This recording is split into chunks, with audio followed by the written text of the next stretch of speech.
আসসালামু আলাইকুম প্রিয় দর্শক। আজকে একটা বিষয় নিয়ে আলোচনা করব, সেটা হলো যে সারা দিন আজকে কিন্তু আপনার টক অফ দ্য টাউনে পরিণত হয়েছে যে যে কোনো সময় জরুরি অবস্থা জারি হতে পারে। এটা হলো আমাদের সেনাবাহিনীর ভিতরে একটা মিটিং হয়েছিল ক্যান্টনমেন্টে আপনার গতকালকে। সেই মিটিংয়ে ওনাদের কিছু এজেন্ডা ছিল এবং সেই এজেন্ডাগুলি কোনো একভাবে এটা লিক হয় এবং সেখানে কিছু কথাবার্তা ছিল যেগুলি ইন্ডিকেট করে যে আপনার যে কোনো সময় হয়তো জরুরি অবস্থা জারি হতে পারে।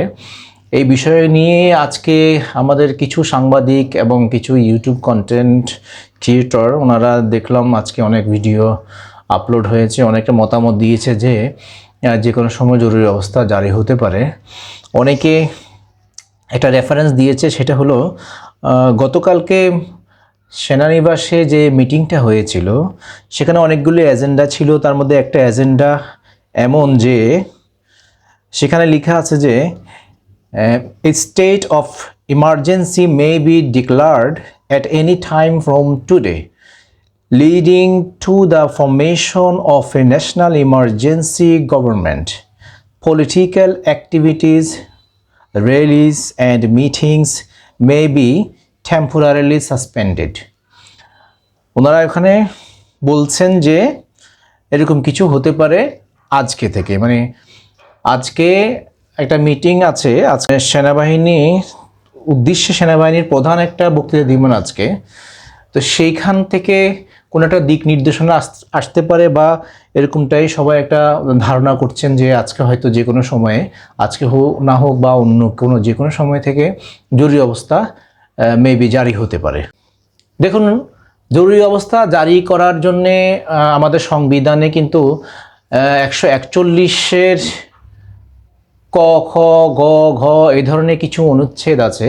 সেখানে কিন্তু স্পষ্টই বলা আছে যে জরুরি অবস্থা কখন জারি হবে এবং কিভাবে জারি হবে বা কে জারি করবেন। তো জরুরি অবস্থা জারির জন্য সেখানে আপনার সংবিধানের 141-এর কতে বলা আছে যে আমাদের রাষ্ট্রপতি চাইলে জরুরি অবস্থা জারি করতে পারবেন, তবে কেন, যদি বহির্বিশ্ব থেকে কোনো আক্রমণের শিকার হয় দেশ, কিংবা ধরেন অভ্যন্তরীণ কোনো গোলযোগ যদি হয়, রাষ্ট্রপতি যদি মনে করেন বা সরকার যদি মনে করে যে আপনার কোনো অভ্যন্তরীণ কিংবা আন্তর্জাতিকভাবে দেশে কোনো থ্রেড আছে এরকম মনে করেন, তাহলে সেক্ষেত্রে জরুরি অবস্থা জারি করতে পারবেন সর্বোচ্চ 120 দিনের জন্যে। কিন্তু সেখানে বলা আছে যে রাষ্ট্রপতি জরুরি অবস্থা জারি করতে হলে প্রধানমন্ত্রীর পরামর্শ লাগবে, প্রধানমন্ত্রীর একটা প্রতি স্বাক্ষর লাগবে। অর্থাৎ প্রধানমন্ত্রীর অনুমতি ছাড়া রাষ্ট্রপতি জরুরি অবস্থা যে কোনো সময় জারি করতে পারবেন না। কিন্তু আমরা আজকে সারাদিন শুনলাম যে রাষ্ট্রপতি যে কোনো সময় জরুরি অবস্থা জারি করতে পারে। রাষ্ট্রপতি ছিল বা রাষ্ট্রপতি আছেন বলে অনেকে ভয়ে আছেন যে রাষ্ট্রপতি যে কোনো সময় যে কোনো কিছু করতে পারেন, যে কোনো সময় আপনার জরুরি অবস্থা জারি হতে পারে। কিন্তু সংবিধান কিন্তু তা বলে না। সংবিধান বলে যে জরুরি অবস্থা জারি করতে হলে রাষ্ট্রপতি একা একা বললে হবে না, সেখানে প্রধানমন্ত্রীর অনুমতি লাগবে, প্রধানমন্ত্রীর স্বাক্ষর লাগবে। কিন্তু আমাদের দেশে তো এখন প্রধানমন্ত্রী নেই। তা আমাদের দেশে প্রধানমন্ত্রী নেই, আছেন কে? প্রধানমন্ত্রীর স্থলাভিষিক্ত আছেন প্রধান উপদেষ্টা। তো প্রধান উপদেষ্টা তাহলে ওনার লাগবে সম্মতি। কারণ আমরা সবাই জানি যে আমাদের ইন্টারিম গভর্নমেন্ট আপনার শপথ নেওয়ার পরে সেপ্টেম্বরে কিন্তু ওনার একটা অধ্যাদেশ জারি করেছেন। সেখানে কিছু বিষয় উল্লেখ ছিল যে প্রধানমন্ত্রীর কর্মকাণ্ডগুলি আমাদের প্রধান উপদেষ্টা ওনারা চালিয়ে নিতে পারবেন বা সম্মতিক্রমে এগুলি চালানো যাবে এরকম। তো তাহলে প্রধানমন্ত্রী যদি না থাকে, তাহলে রাষ্ট্রপতি জরুরি অবস্থা জারি করতে হলে প্রধান উপদেষ্টার সাথে আপনার আলোচনা করতে হবে, না হলে তো আপনার এটা করা যাবে না। কারণ সেনাবাহিনীর মধ্যে মিটিংয়ে এই কথাগুলি আলোচনা হয়েছে, এই জন্য সবাই আতঙ্কে ভয়ে আছে। সেনাবাহিনী তো জরুরি অবস্থা জারি করতে পারবেন না, আমাদের আইনে নেই, সংবিধানে নেই। সেনাবাহিনী এটা পারবেন, সেনাবাহিনীর ইখতিয়ার না এটা। সেনাবাহিনীকে দিয়ে রাষ্ট্রপতি করতে পারবেন প্রধানমন্ত্রীর অনুমতি সাপেক্ষে। জরুরি অবস্থা মানে একটি সামরিক ব্যবস্থা, অর্থাৎ সাময়িকভাবে সামরিক একটা ব্যবস্থা গ্রহণ করা জরুরি ভিত্তিতে যেখানে মানুষের নাগরিকের মৌলিক চাহিদা, মৌলিক অধিকার আপাতত স্থগিত থাকবে। তা আপনি আপাতত আপনার মৌলিক স্থগিত, নাগরিকের মৌলিক অধিকার স্থগিত রেখে আপনি জরুরি অবস্থা জারি করতে হলে তো সেটার যথেষ্ট পরিমাণ সিমটম লাগবে। সবার মধ্যে আতঙ্ক ছিল যে যে কোনো সময় জরুরি অবস্থা জারি হতে পারে, আসলে কি হয়, ভিতরে ভিতরে কী হচ্ছে, এটা নিয়ে একটা সবার মধ্যে একটা ধোঁয়াশা কাজ করেছে। আমি মনে করি আসলে এগুলি যারা জানেন না বা যারা বুঝেন না, যারা গভীরে যান না এই বিষয়গুলি নিয়ে, তারাই আলোচনা করে থাকেন। রাষ্ট্র আসলে এত সহজে ভেঙে পড়ে না, এত সহজে ডিসিশন নিতে পারে না। হ্যাঁ, সেনাবাহিনীর মধ্যে একটা বিষয় নিয়ে কয়েকদিন ধরে আপনার তর্ক বিতর্ক চলছে। আপনার হাসনাত আবদুল্লাহ যে একটা কথা বলেছেন, আবার সার্জিস আর একটা কথা বলেছেন, আবার এবি পার্টির ব্যারিস্টার ফুয়াদ আর একটা কথা বলেছেন। তো ওনারা আসলে এবি পার্টি কিংবা এনসিপি, ওনাদের নেতাকর্মীরা দেখা গেছে একবার এক একজন এক একভাবে কথা বলেন সেনাবাহিনীকে জড়িয়ে। সেই ক্ষেত্রে সেই জন্যে এটা সেনাবাহিনীর মধ্যে একটা তর্ক বিতর্ক চলছে, একটা আতঙ্ক চলছে, মানুষ ভয় পাচ্ছে আসলে জানি কী হচ্ছে। জনগণের সামনাসামনি সেনাবাহিনীকে দাঁড় করিয়ে দেওয়া হচ্ছে, সেটার জন্য হয়তো সেনাবাহিনী যদি নাখোশ হয়, সেনাবাহিনী যদি আপনার রাষ্ট্রপতির প্ররোচনায় কিছু করে বা জরুরি অবস্থা জারি, এই ধরনের কিছু জরুরি অবস্থা জারি করার মতো লক্ষণ বাংলাদেশে নাই। এত গোলযোগ হচ্ছে না, এত কিছু হচ্ছে না যে জরুরি অবস্থা জারি করতে হবে। রাজনৈতিক টারমোয়েল যাচ্ছে, আমাদের দেশে অনেক ঝামেলা হচ্ছে। ডক্টর ইউনূস আপনার দুদিন পরে চীন যাচ্ছেন, এটা নিয়ে পার্শ্ববর্তী দেশ ভারত খুব নাখোশ। যেভাবে চেষ্টা করেও পারছেন না ওনার যাওয়া বন্ধ করতে, উনি যাবেন। তো সেখানে কি হয়, কি ধরনের চুক্তি হয়, বাংলাদেশ নিয়ে চীনের সাথে কি আলোচনা হয়। কারণ একটা কথা চাওয়ার আছে যে চীন বাংলাদেশে আরও অর্থনৈতিকভাবে আরও লগ্নি করতে চাচ্ছেন।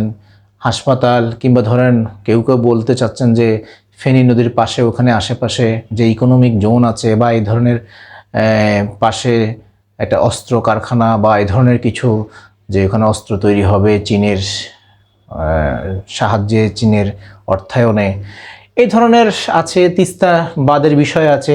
এগুলো নিয়ে যদি চীনের সাথে বাংলাদেশের নেগোসিয়েশন হয়ে যায়, যদি এই ধরনের কোনো চুক্তি হয়ে যায়, তাহলে সেক্ষেত্রে ভারত একটা বিপাকে পড়বে। তো ভারতের নীতিতে দেখা গেছে একটা টানাপোড়েন হবে। ভারত সেটা নিয়ে একটা ভয় আছে, আতঙ্কে আছে। ভারত তাদেরকে দিয়ে হয়তো কোনো আলোচনা সমালোচনা সামনে নিয়ে আসতে চাচ্ছে, যাতে করে সরকারের প্রতি যাতে মানুষের একটা বিরক্তি আসে, জনগণ যাতে সরকারের বিরুদ্ধে কথা বলে, এই ধরনের একটা করার অপপ্রয়াস তো অবশ্যই আছে, তারা সেটা চালিয়ে যাবেই। কিন্তু মানুষ, জনগণের আমি মনে করি এত চিন্তার কিছুই নেই। সাধারণ হয়তো হাসনাত বা এই ধরনের কথাবার্তায় হয়তো সেনাবাহিনীর সাথে সাময়িক একটা হয়তো টানাপোড়েন, এটা সাময়িক আমি মনে করি। কারণ সেনাবাহিনী যদি হস্তক্ষেপ করতো, সেনাবাহিনী যদি এরকম কিছু করতো, সেটা আরও আগে করতে পারতো, এখন না। সেনাবাহিনীতে অনেক সুযোগ ছিল আগে, ইচ্ছা করলে করতে পারতেন না? সেনাবাহিনীর প্রধান চাইলেতে উনি অনেক কিছুই করতে পারতেন, কিন্তু সেটা তো করার নাই। সবচেয়ে বড় কথা আমাদেরকে মনে রাখতে হবে, দেখুন 3 তারিখেও কিন্তু গুলি চলছিল, 2 তারিখে 3 তারিখে সেনাবাহিনী গুলি চলছিল জনগণের, ছাত্র জনতার উপরে। তারপরে বন্ধ হয়ে গেছে। কেন বন্ধ হয়েছে? কিভাবে বন্ধ হয়েছে? কার নির্দেশে বন্ধ হয়েছে? তাই না? তো সেনাপ্রধান তো চাইলে সেনাবাহিনীকে দিয়ে চালিয়ে যেতে পারতো, তখন গোলাগুলি বা ধরুন আরও টার্মোইল করার চেষ্টা করতো, আরও বিপাকে পড়তো ছাত্র জনতা। কিন্তু সেটা তো হয় নাই। 3 তারিখের পরে তো ঘোষণা দেওয়া হয়েছে যে জনগণের বিরুদ্ধে সেনাবাহিনী যাবে না। তো সেনাবাহিনী তো জনগণের পক্ষে ছিলেন, এখনও আছেন, আমি মনে করি থাকবে। হয়তো মাঝখানে কিছু টানাপোড়েন হবে, এখানে অনেক বিষয় থাকতে পারে। আসলে হাসনাত আবদুল্লাহ বলেন, সার্জিস বলেন, কিংবা মাসুদ বলেন, কিংবা জাকি বলেন, বা যে কোনো দলই বলেন, তাদের একটা সবারই দলীয় একটা স্বার্থ থাকতেই পারে, ব্যক্তিগত স্বার্থ থাকতে পারে। আসলে কি হচ্ছে দেশের মধ্যে আমরা কেউ জানি না।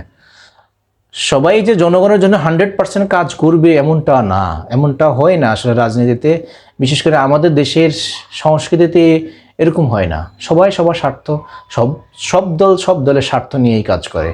এখন কার সাথে কি টানাপোড়েন হচ্ছে, কার সাথে লেনদেনে কি কম বেশি হচ্ছে, কেন কেউ বলে দিচ্ছেন, কেউ বলছেন না, কেউ আবার ভারতের সাথে যোগাযোগ করছেন, কেউ বা জনগণের কাতারে যাচ্ছেন, কেউ বা চীনে যাচ্ছেন, কেউ বা আমেরিকার কথা বলছেন, সবাই সবার স্বার্থে। জনগণকে আসলে একাত্মবদ্ধ হয়ে কাজ করতে হবে, থাকতে হবে, ভালোকে ভালো বলতে হবে, কালোকে কালো বলতে হবে। কখনো আমাদের জনগণের স্বার্থের বিরোধী যদি ভারত কিছু বলে থাকে, আমরা সেটাকে কন্ডেম করব। চায়না বললে, আমেরিকা বললেও তাকেও আমরা কন্ডেম করব। আমার কথা হলো, জনগণ এবং বাংলাদেশের পক্ষে যেটা যাবে আমরা সেটাকে ওয়েলকাম করব, আর যেটা বিপক্ষে যাবে সেটাকে আমরা নিন্দা করব। জনগণের বিজয় হতেই হবে। বাংলাদেশ দীর্ঘজীবী হোক, জনগণ ভালো থাকুক। আল্লাহ হাফেজ।